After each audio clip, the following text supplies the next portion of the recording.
while back, I did an entire episode about the history of racks. I had never heard of racks. Fast food with style. And now I'm here in person, gonna check this place out. This is gonna be an exciting day. I've got 3 really cool locations we're going to in this town. This is Lancaster, Ohio. They had a bit of film history. A major motion picture from Hollywood's golden age was shot here. There's also the original 50-star flag design was done by a child in this town. We're gonna go to where that happened. There's a crazy story behind that. And we're here to check out racks.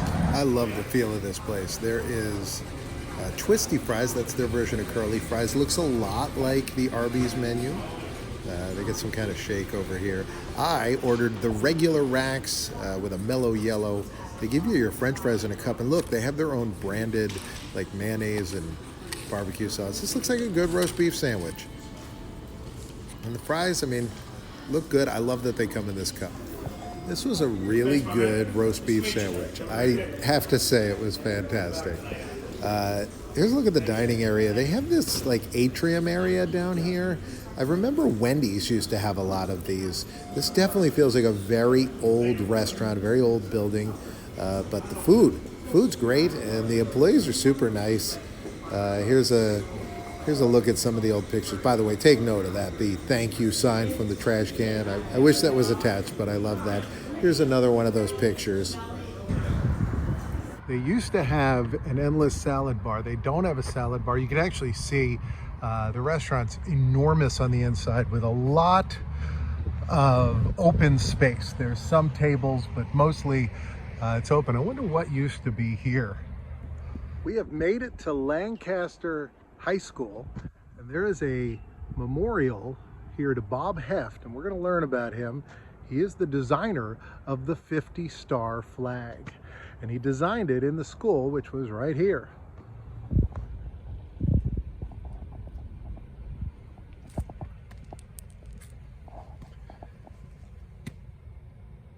Now there's a longer historical marker over this way.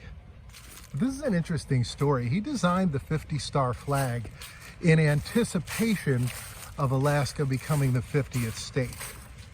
At that time, it wasn't the 50th state yet.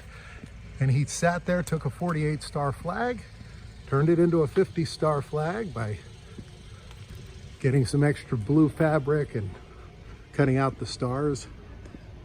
And here it is. He took that 48-star flag, made it a 50-star flag, and he got a B-. His teacher said that he would raise the grade if he submitted it to the congressman. And he did, and the congressman submitted it to the flag design committee, and Dwight D. Eisenhower loved it. And they say it's the only flag in American history to have flown over the White House for more than 5 administrations. This flag's from 2003, so it's been quite a few more than that, and I don't know that there'll ever be another star or a different flag. But that all started right here. Look at this. Bunch of heads popping up out of the ground.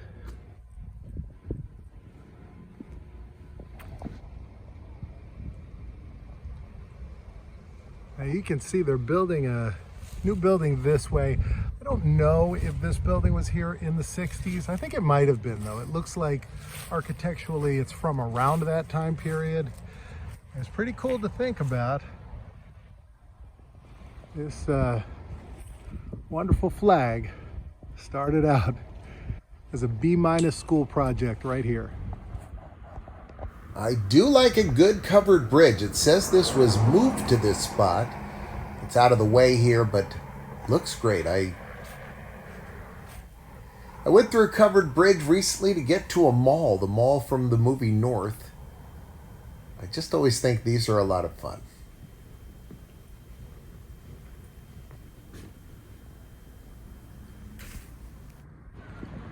We have made it to the Fairground County Fairgrounds since 1850. There's a plaque on the wall over here on this like log cabin. Pioneer Log House Museum is the product. The citizens of Fairfield County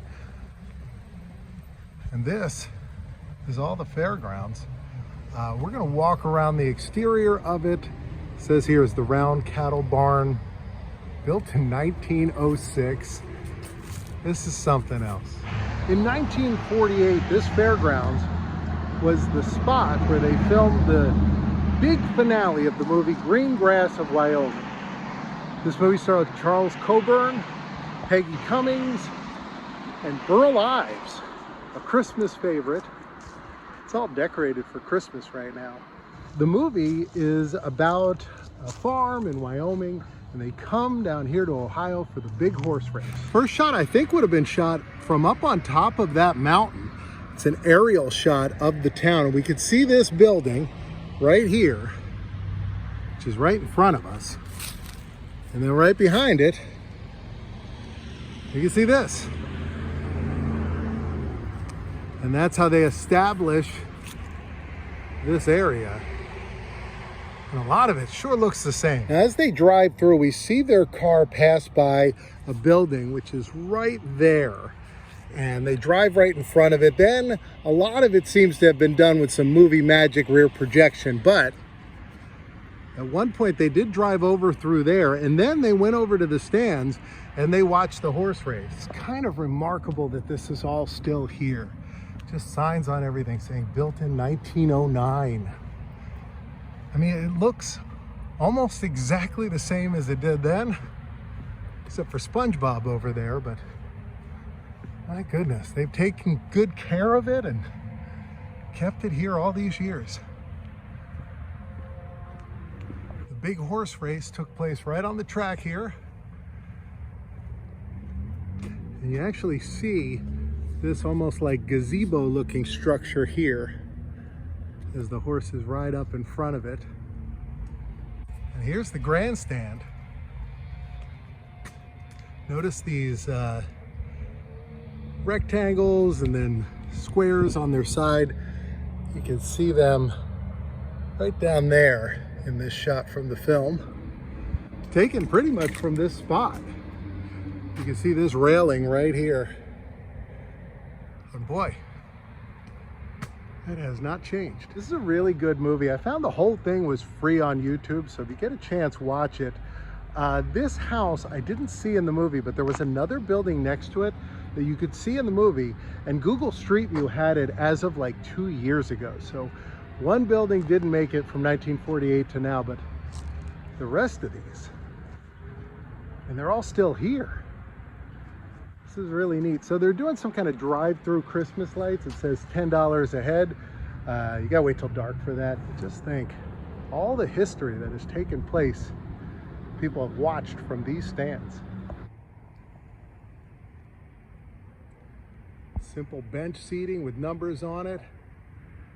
These were always kind of tricky to sit on, because when everybody got up to cheer as the horses would hit the end, then everybody would go to sit back down and they'd kind of squeeze into your space, especially if you were a kid. I always remember you'd go to sit down and there's no more room for you. You really have to squeeze yourself in there.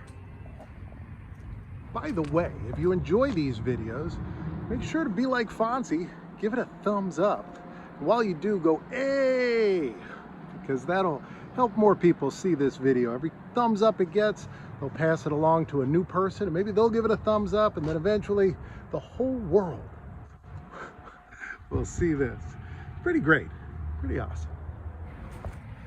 There's a fence here, but behind it, there's a historical marker for Camp Anderson, which was a Civil War camp that was here from 1861 to 1865. And it looks like they get a lot of use out of these buildings still. Barn number 28, it's the art hall and needlework.